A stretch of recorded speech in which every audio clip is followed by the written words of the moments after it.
কৃষ্ণ করুণা সিন্ধু দীনবন্ধু জগৎপতে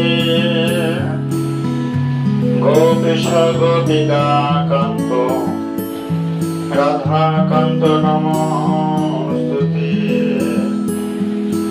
শ্রীকৃষ্ণ চৈতন্য প্রভু নিত্যানন্দ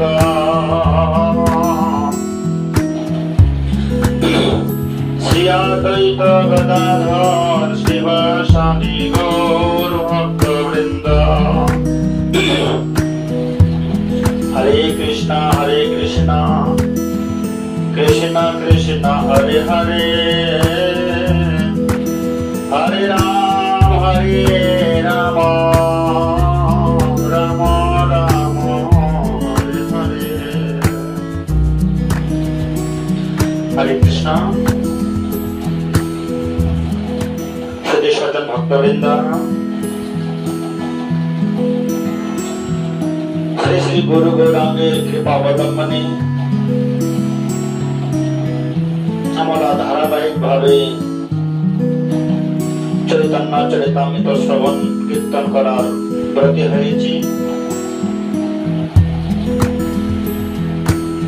কি জন্যে?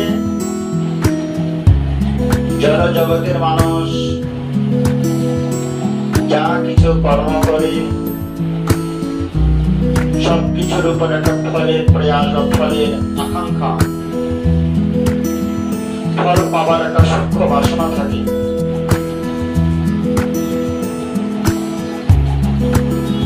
কিন্তু আমরা চৈতন্য চরিতামৃত কেন শ্রবণ করব? প্রতিদিন 30 মিনিট করে সময় আমরা ব্যয় করব কার জন্য? চৈতন্য চরিতামৃত শ্রবণ করার জন্য। ভক্তিবিনোদ ঠাকুর গান করেছেন, জগতে যত রকমের কথা আছে সব কথাই প্রবঞ্চনা, গ্রাম্য কথা, গ্রাম্য বার্তা। জগতে যত কিছু রস আছে সবকিছু জড় জাগতিক রস। কিন্তু আমরা জড় জগতে বেঁচে থাকা সত্ত্বেও, জড় জগতে অবস্থান করা সত্ত্বেও আমরা চেষ্টা করব পারমার্থিক রস আস্বাদন করা এবং পারমার্থিক কিছু গুণাকীর্তন শ্রবণ কীর্তন করা। জগতে আমরা যতদিন বেঁচে আছি ততদিন আমাদেরকে জড় জগতে নিয়ে থাকতে হবে। তথাপিও তত্ত্বফল যেমন কাদার মধ্যে জন্মগ্রহণ করলেও কাদা থেকে বাইরে বেরিয়ে এসে জগৎ দর্শন করে জগৎকে আকর্ষণ করে, ঠিক তেমনি আমরা জগতে জন্মগ্রহণ করলেও, জগতে থাকলেও এই জড় জগৎ থেকে আমরা পারমার্থিক জগতের চিন্তা ধারণা করার চেষ্টা করব। পারমার্থিক জগতের চিন্তা ভাবনা করতে করতে আমরা পারমার্থিক লোক প্রাপ্ত হতে পারবো। তো এই জগৎকাল আমরা আলোচনা করেছিলাম চৈতন্য মহাপ্রভু এই কলিকালের প্রথমেই তিনি অবতীর্ণ হলেন কেন? প্রথম ইচ্ছা ছিল তার যে ব্রজপ্রেম, ব্রজভাব, রাধা তত্ত্ব যদি গৌর না হইত তবে কি হইত, কেমনে ধরিতাম রাধার মহিমা, প্রেম রস সীমা জগতে জানত কি। আজকে গৌর সুন্দর যদি না আসতেন পৃথিবীতে, আমরা রাধা প্রেম, কৃষ্ণ প্রেম, বৃন্দাবন ধাম, কৃষ্ণ লীলা কিছুই জানতাম না। তিনি আসার জন্য প্রস্তুত নিলেন, কিন্তু তার সঙ্গে সঙ্গে কি এলো? যুগ ধর্ম প্রবর্তন করার যেটা সময় সেটাও একত্রিত হয়ে ভগবানের সন্নিকটে এলেন। এছাড়াও ভগবানের অনন্ত কোটি অবতার, তার মধ্যে 24টি অবতার প্রধান। ঠিক তেমনি তারপর যুগে যখন ভগবান শ্রীকৃষ্ণ অবতার হওয়ার চেষ্টা করলেন, শুরু করলেন অবতারের পূর্বেই নৃসিংহ অবতার, বামন অবতার, রাম অবতার, পরশুরাম অবতার, যতগুলো ভগবানের অবতার আছে সবগুলোই তিনি নিয়ে এলেন। ছোট উদাহরণ, আমরা যখন কোথাও বিয়ে বাড়িতে হোক, নবদ্বীপে মায়াপুর পরিক্রমায় যাই, উদ্দেশ্য আমি যাব চৈতন্য মহাপ্রভুকে দর্শন করার জন্য। কিন্তু আমি যাব দর্শন করতে, আমার মধ্যে কি কি থাকে? আমার পোশাক আশাক, তিলক, সাবান, শ্যাম্পু, এমনকি মোবাইল ফোন যেমন সঙ্গে করে নিয়ে যাই, এগুলো আমাদের উপকরণ, সহযোগী। ঠিক তেমনি ভগবান কৃষ্ণ যখন জন্মগ্রহণ করলেন, ভগবান কৃষ্ণ জন্মগ্রহণ করার সঙ্গে সঙ্গে কৃষ্ণের শরীরের মধ্যেই নিঃসন্দেহে ভগবানকে রেখেছেন, পরশুরামকেও রেখেছেন, বলরামকেও রেখেছেন, রামদেবকেও রেখেছেন, রামাবতার ভগবানকেও রেখেছেন। সবাইকে নিয়ে তিনি জন্মগ্রহণ করেন, একা একা তিনি জন্মগ্রহণ করেন। কবিরাজ গোস্বামী সেই কথাটাই বর্ণনা করছেন। কিন্তু কৃষ্ণের যেই সময় অবতার কাল, ভার হরণ কাল, তাতে হইল মিশন। পূর্ণ ভগবান অবতারে যেই কালে, আর সব অবতার তাতে আসি মিলে। পূর্ণ ব্রহ্ম সনাতন যখন অবতরণ হতে চান, বাকি ছোট্টখাটো অবতার গুলো যারা কলা অবতার, এতে চাংশ কলা বংশ কৃষ্ণস্ত ভগবান স্বয়ং। কৃষ্ণ ভগবান যখন অবতার হতে চান, তার যারা কলা অবতার, ছোট ছোট অবতার, ক্ষণিকের জন্য, এমার্জেন্সির জন্য যাদের আসতে হয়েছিল, তারাও থাকতে পার না যে প্রভু তোমার সঙ্গে আমরাও যাব। তার সব মিশিয়ে একসঙ্গে চলে আসেন। ঐশ্বর্য জ্ঞানীতে সব জগত মিশ্রিত, ঐশ্বর্য শিথিল প্রেমে নাহি মোর প্রীত।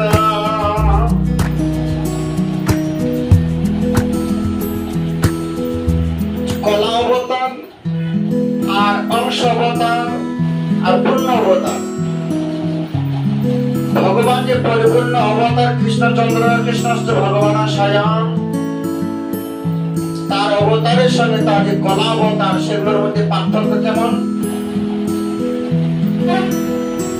যেমন পরশুরাম অবতার, বামন অবতার, নরসিংহ অবতার, এইসব অবতারের আরাধনা হচ্ছে ঐশ্বর্য মার্গে, ঐশ্বর্য মার্গের সেবা পূজা, ভক্ত এবং ভগবানের আরাধনা। যে ভক্ত ভগবানের আরাধনার মধ্যে ভয় থাকে, অপরাধ থাকে, সংশয় থাকে, কিন্তু কৃষ্ণস্ত ভগবান স্বয়ং তিনি কি বললেন?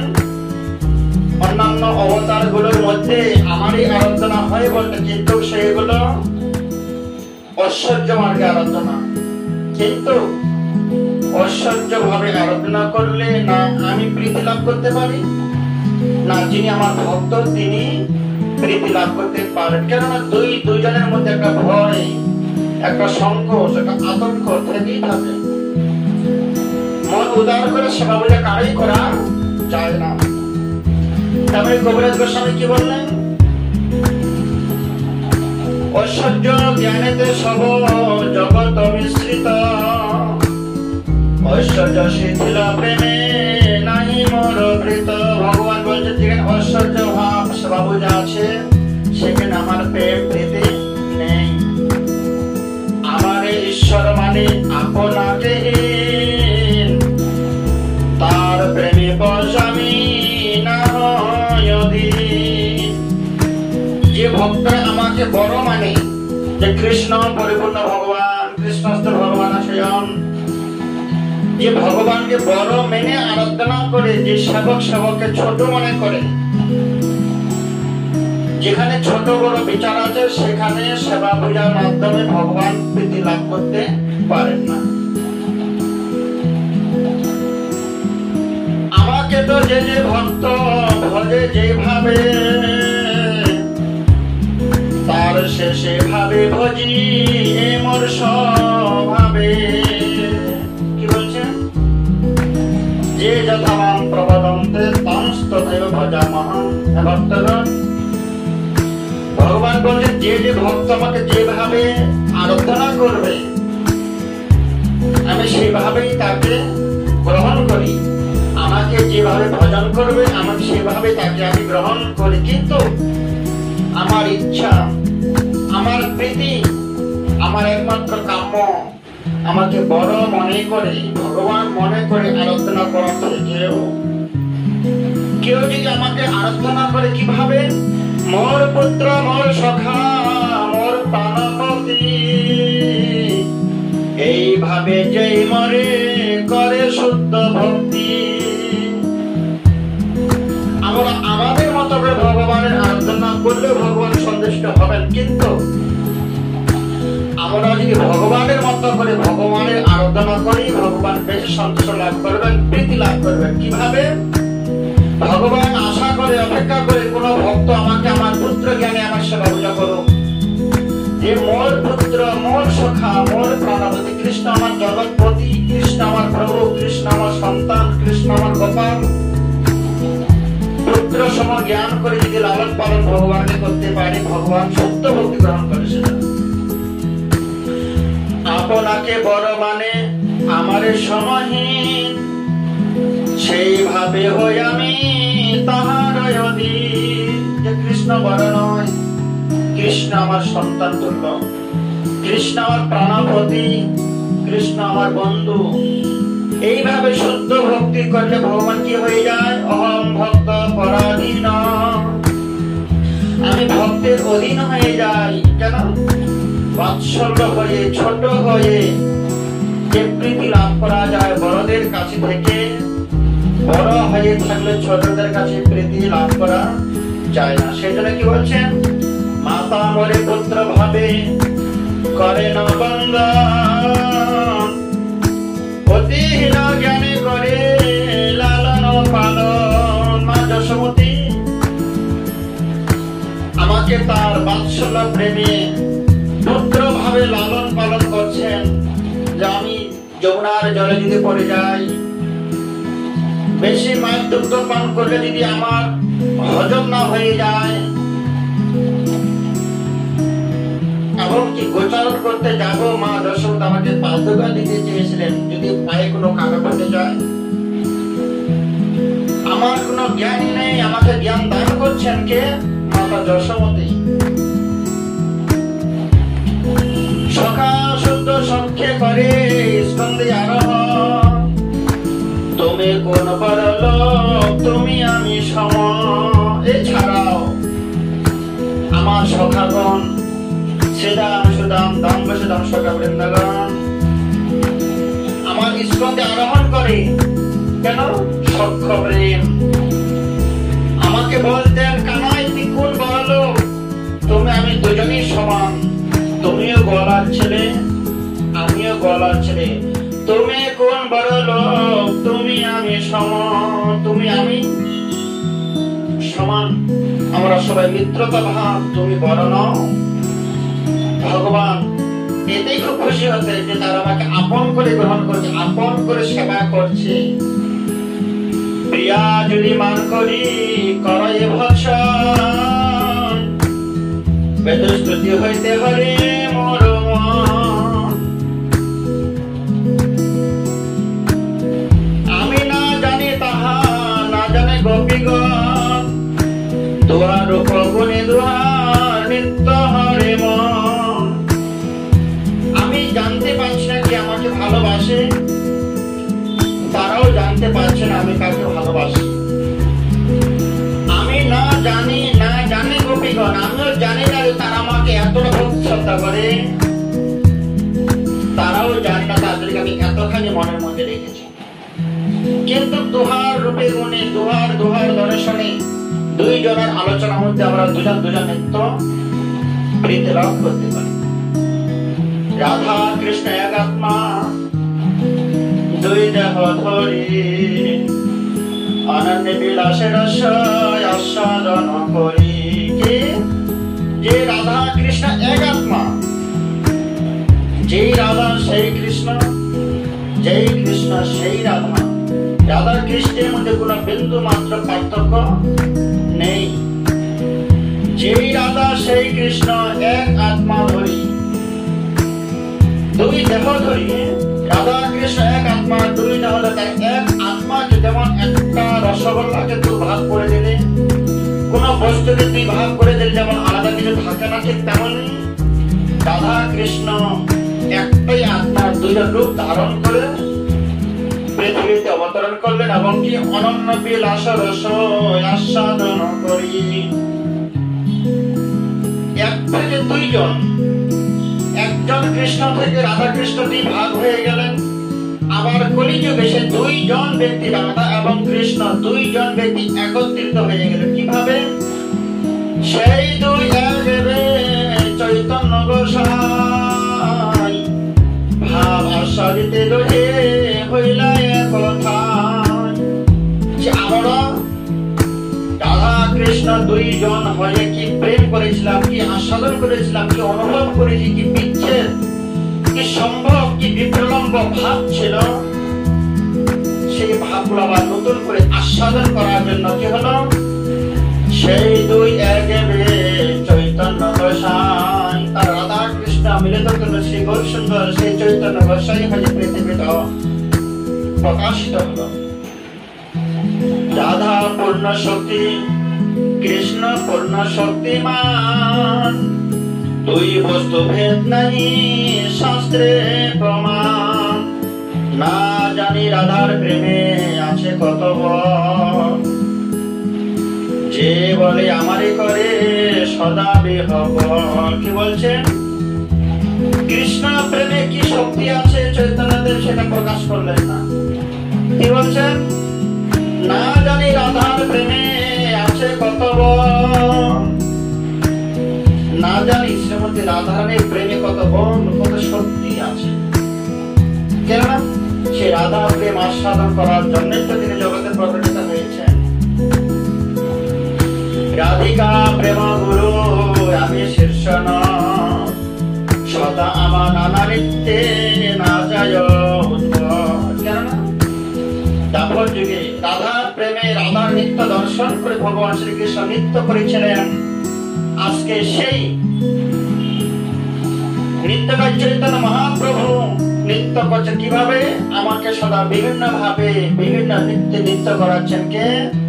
রাধিকা প্রেম গুরু আমি শিষ্য নট, আমি রাধিকা আমার গুরু, আমি গুরুদেবের শিষ্য। হে মাধুর্য মৃদ সদা যেই পান করে, তৃষ্ণা শান্তি নহে তৃষ্ণা বাড়ে দিনে দিনে নিরন্তরে। কি বলছেন? জড় জগতে কোন বস্তু আস্বাদন করলে, পান করলে, গ্রহণ করলে খিদা তৃষ্ণা ক্ষণিকের জন্য দূরীভূত হয়, কিন্তু এই রাধা কৃষ্ণের প্রেম কথা, ব্রজের ভাব, ব্রজ প্রেম, নাম সংকীর্তন যত আমরা আস্বাদন করব, যত গ্রহণ করব, যত পান করব, আমাদের না পেট ভরবে, না মন ভরবে, না তৃষ্ণা দূর হবে। কি হবে? তৃষ্ণা শান্তি নহে তৃষ্ণা বাড়ে দিনে দিনে। এই অপ্রাকৃত মাধুর্যময় কথা, অপ্রাকৃত কথা, গৌর গোবিন্দ কথা যত শ্রবণ করব, যত পান করব, পান করতে করতে কি হবে? তৃষ্ণা শান্তি নহে তৃষ্ণা বাড়ে নিরন্তরে, নিরন্তর ইচ্ছা জেগে যাবে। আরো পান করতে চাই, আরো পান করতে চাই। যে অবস্থাটা ব্রজবাসীগণের হয়েছিল, যে রাধে যারা আমাদেরকে সৃষ্টি করেছিলেন বিধাতা, আমাদেরকে সৃষ্টি করার সময় তিনি একটা বড় ভুল করেছিলেন। কেন?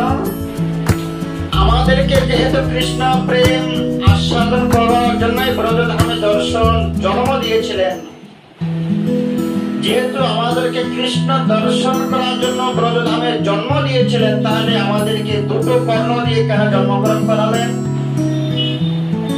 দুটো চক্ষু দিয়ে আমাদের কেন জন্মগ্রহণ করালেন? তিনি যদি আমাদেরকে অনন্ত কোটি, কয়েক হাজার, লক্ষ লক্ষ কোটি, কয়েক হাজার যদি কর্ণ দিতেন, অনেক কর্ণ দিয়ে শ্রবণ করতাম, অনেক নয়ন দিয়ে তার রূপমাধুরী গুণমাধুরী আমরা দর্শন করতাম। কোটি নেত্র নাহি দিলে সবে দিলে দোয়, তাহাতে নিমেষ কৃষ্ণ কি দেখিব হে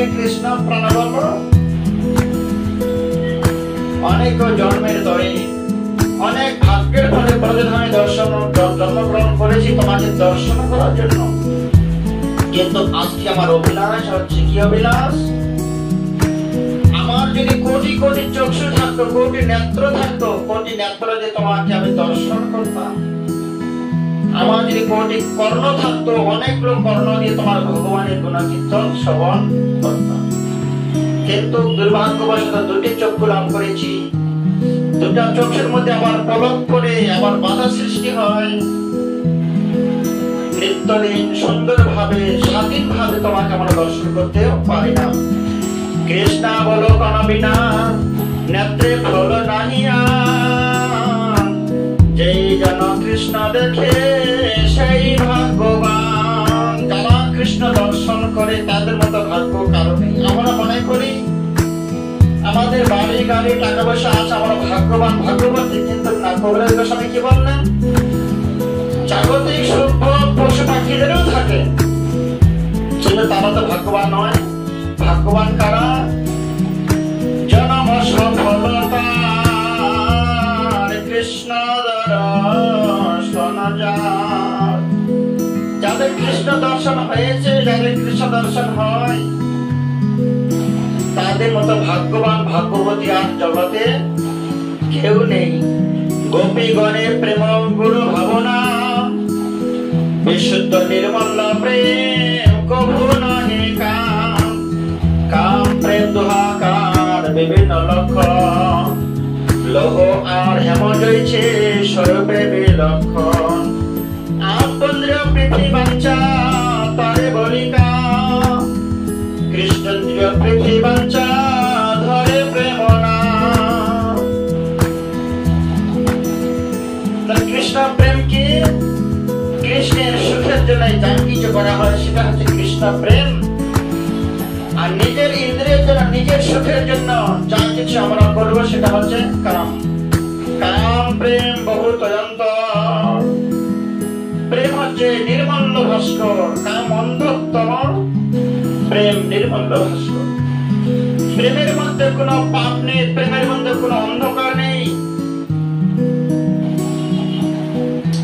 কৃষ্ণেন্দ্র পৃথিবাঞ্চা, যা কৃষ্ণের জন্য করা সেটাই হচ্ছে প্রেম। আর নিজের স্বার্থে নিজের ইন্দ্রিয়ে যেটা যা কিছু করা হয় সেটাই হচ্ছে কাম। কামের তাৎপর্য নিজ সম্ভব কেবল, কৃষ্ণ সুখ তাৎপর্য মাত্র প্রেম তো প্রভু। অতএব কাম প্রেম বহুত অন্তর, কাম অন্তরতম প্রেম নির্মল ভাস্কর। অতএব গোপীগণের নাহি কাম গন্ধ, কৃষ্ণ সুখ লাগি মাত্র কৃষ্ণ সুসম্বন্ধ। কবিরাজ গোস্বামী বর্ণনা করছেন, অতএব গোপীগণের নাহি কামগন্ধ। গোপীগণের কোন নিজের বাসনা ছিল না, নিজের কামনা বাসনা ছিল না। যা কিছু কামনা বাসনা ছিল ভগবানের প্রীতি বিধানের জন্য। সেই জন্য যারা গৌরীয় ভক্ত, আমরা সবাই গৌরীয় ভক্ত। গৌরীয় ভক্তগণের ধারাটা কেমন? আমরা গোপীগণের দাসানো দাসানো দাস। আমি যোগী নয়, আমি ভিখারি নয়, আমি সাধু সন্ন্যাসী নয়, গৃহস্থ নয়। আমি কি? ব্রজ গোপীগণের দাসানো দাসানো দাস। যে ব্রজ গোপীগণ যে প্রেম লাভ করে ভগবানের সেবা পূজা করেছিলেন নিষ্কাম প্রেম হয়ে, সেই গোপীগণের দাসানো দাসানো দাস হয়ে থাকতে পারে, যেন তাদের মতো নিষ্কাম প্রেম আমিও ভগবান করতে পারি। এই জন্য গৌরীয় মনের ভক্তগণ সে বৃন্দাবনের ব্রজ গোপীগণের দাসানো দাসানো দাস পরিচয় দিয়ে ভগবানের সাধন ভজন করেন। কৃষ্ণ দাস বলে পরিচয় দিয়ে সাধন ভজন আমরা করি না। আমরা হচ্ছে ব্রজবাসীগণের অধীনে থেকে তার আনুগত্য স্বীকার করে আমরা ভগবানের সাধন ভজন ব্রতী হয়েছি।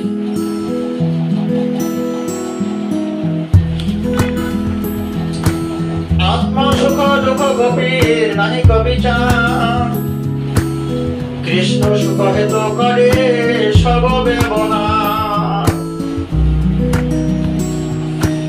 এখানে ব্যবহার বলতে ভালো মন্দ দুটাই বিচার করা যায়। যে ব্যবহার করলে ভগবান সুখ পাবেন সে ব্যবহারটাই আমরা করব। যে ব্যবহার করলে ভগবান খুশি হবেন না, জগৎবাসীগণ খুশি হবেন, সে ব্যবহার আমাদের করলে চলবে না। কারণ আমরা জগৎবাসীদেরকে খুশি করার জন্য জন্মগ্রহণ করিনি, জগতের সেবার জন্য, জগতের মঙ্গলের জন্য, দেশের দশের সেবা করার জন্য আমরা পৃথিবীতে জন্মগ্রহণ করিনি। কেন? আত্ম সুখ দুঃখে গোপীর নাহি কবিচার, কৃষ্ণ সুখ হেতু করে সব ব্যবহার। যে ব্যবহারে ভগবান তৃপ্তি লাভ করেন না, যে কথায় ভগবানের সুখ বিধান নেই, সেই কথা আমাদের বলার কোনো প্রয়োজন নেই। যে সব ব্যবহারের মধ্যে থেকে ভগবানের তৃপ্তি লাভ নেই, যে ব্যবহারের মধ্যে ভগবান সন্তুষ্ট হন না, সেই ব্যবহার জগৎবাস সন্তুষ্ট হন, কিন্তু সেই ব্যবহার আমাদের পারমার্থিক জগতে কোনো কাজে আসে না। কৃষ্ণ লাগি আর সব করি পরিত্যাগ, কৃষ্ণ সুখ হেতু করে সত্য অনুরাগ। কৃষ্ণের প্রতিজ্ঞায় আছে পূর্ব হইতে, যে জয়ছে ভজে কৃষ্ণ তারে ভজে তৈছে। সে প্রতিজ্ঞা ভঙ্গ হইল গোপীর ভজনে, তাহাতে প্রমাণ কৃষ্ণ শ্রীমুখ বচনে।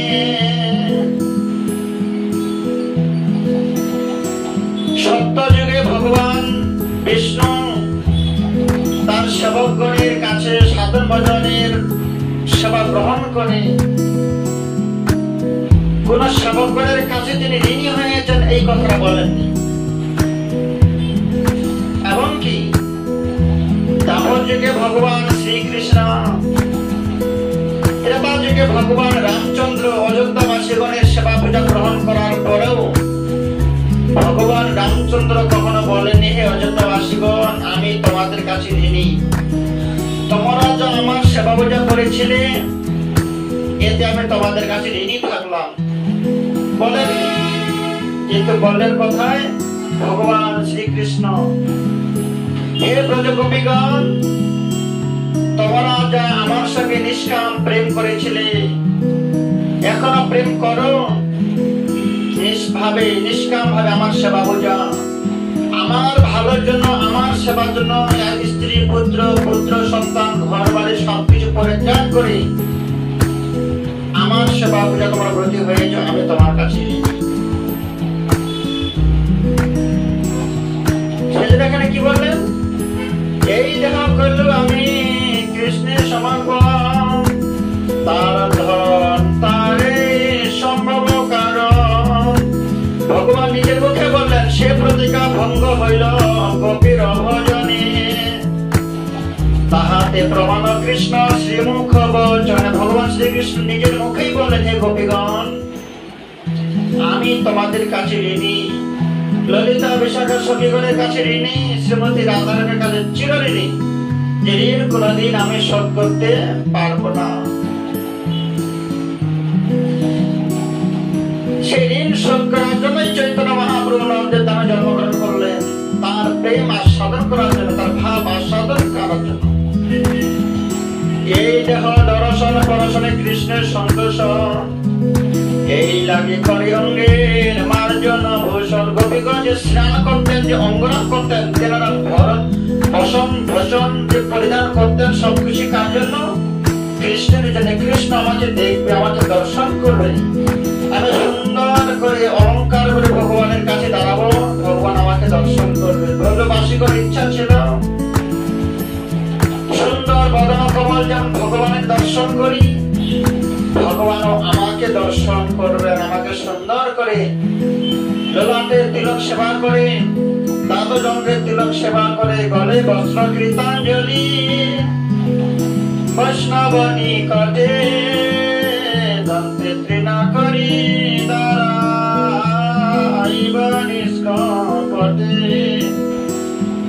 পাদ সঙ্গে তিলক সেবা করে, গলবস্ত্র পরিধান করে ভগবানের নিকটে দাঁড়াবো, ভগবান আমাকে দর্শন করবে, আমিও ভগবানকে দর্শন করব। রাধা দর্শনে মোর জুড়াই নয়ন, আমার দর্শনে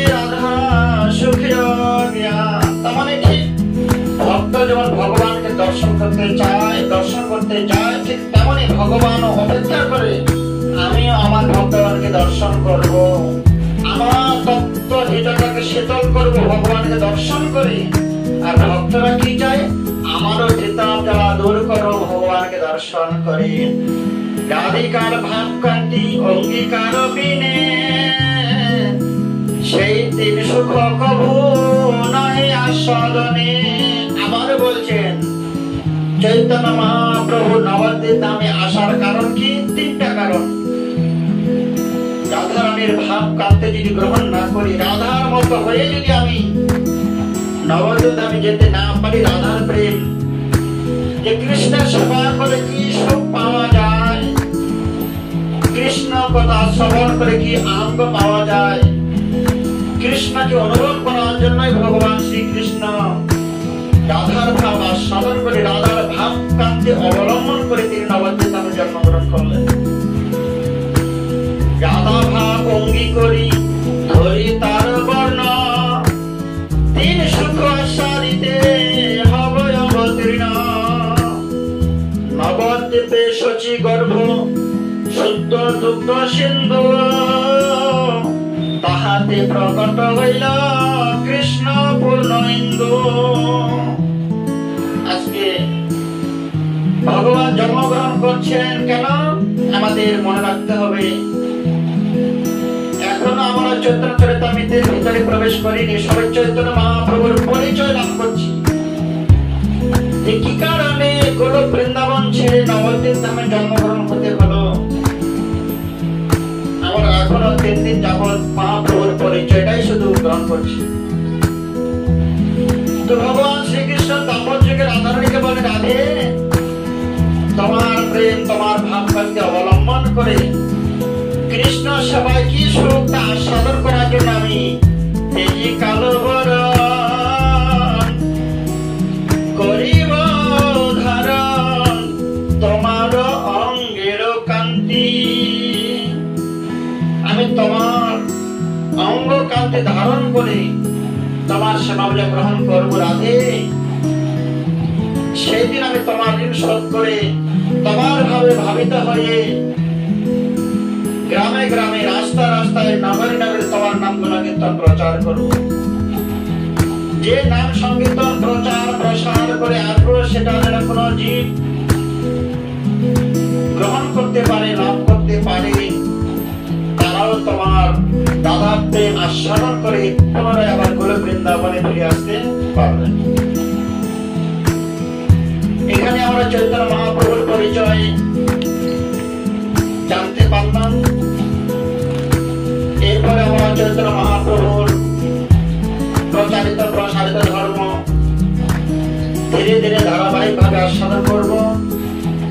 বেশি সময় নেব না, আপনারা ধৈর্য সহকারে এই আধা ঘন্টার সময় 30 মিনিট সময়টা বের করে নিয়ে আপনারা শ্রবণ করবেন, যাতে করে আমার মাধ্যমে চৈতন্য চরিতামৃতের কিছুটা অংশ আপনারা আস্বাদন করতে পারেন, গ্রহণ করতে পারেন। হাজারো মানুষের মধ্যে যদি 2 জন ভক্ত শ্রবণ করে, এতে আমার কিছু লাভ নেই, লাভটা হচ্ছে আপনার। যদি আপনি শ্রবণ কীর্তন করেন, আপনি মহাপ্রভুর জীবন চরিত কথা আপনি শ্রবণ করতে পারবেন। কারণ শ্রবণ করতে করতে ইচ্ছা হবে তাকে ভালোবাসার। এটাই আমার স্বার্থ, এটা আমার প্রার্থনা। আপনারা শ্রবণ করুন, ভুল ত্রুটি কমেন্টে জানাবেন। যদি ভালো লাগে প্রতিদিন শ্রবণ করবেন এবং কি আপনার বন্ধু বান্ধবদেরকে শেয়ার করে জানাবেন, তারাও যেন শ্রবণ করার সুযোগ লাভ করতে পারে। হরে কৃষ্ণ কৃষ্ণ কৃষ্ণ হরে হরে, হরে রাম রাম রাম হরে হরে। বাঞ্ছা কল্পতরুভ্যশ্চ কৃপা সিন্ধু ভয়েবচ পতিতানাং পাবনেভ্যো বৈষ্ণবেভ্যো নমো নমঃ।